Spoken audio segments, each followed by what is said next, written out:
أهلا وسهلا بيك في حكايات يوم ورا يوم. جاهز للحكاية؟ هل دي حياتي فعلا؟ ده كل اللي صوت له؟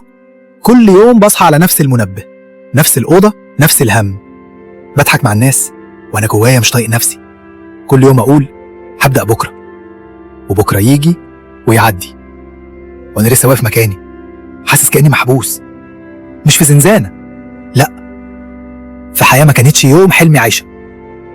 بس أنا تعبت من التأجيل، وتعبت أكتر إني حاسس إني قادر بس مكبل بإيدي. كل العبارات اللي سمعتها بقت جدران حواليا. مش هتعرف، اتأخرت خلاص، خليك في اللي انت فيه. كنت فاكر انهم بيحموني، بس هم كانوا بيحبسوني. بس لما بصيت كويس لقيت المفتاح الحقيقي في ايدي، مفتاح مكتوب عليه كلمة واحدة: الإيمان. إيماني بنفسي هو اللي هينقذني.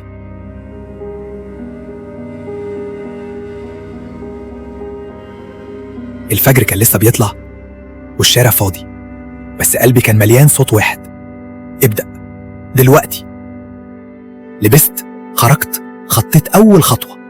كنت مرهق بس مبسوط، مش لأني وصلت، لكن لأني أخيراً بدأت. كتبتها في دفتري: النهاردة أنا اخترت أبدأ. النجاح مش حظ، النجاح خريطة. قعدت، فتحت الورقة وكتبت أنا عايز إيه فعلاً. كنت صادق، واضح، دقيق.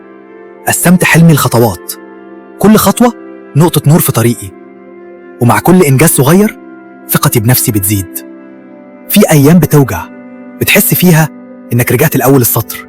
الناس حواليك تقولك ما تكملش، بس لما فتحت دفتري وفتحت صفحة أول إنجاز افتكرت أنا مين. أنا مش فاشل، أنا لسه في النص ولسه قادر أقوم. لما تكون وسط ناس شبهك، ناس بتجري وراك مش ضدك، بتحس إنك مش لوحدك. كلنا بنقع وكلنا بنقوم، بس الفرق إننا قررنا نكمل. قصتي لسه بتتكتب، وده مش آخر سطر، دي البداية. دي كانت يوم ورا يوم، المكان اللي فيه الأفكار الصغيرة بتغير حياة كبيرة.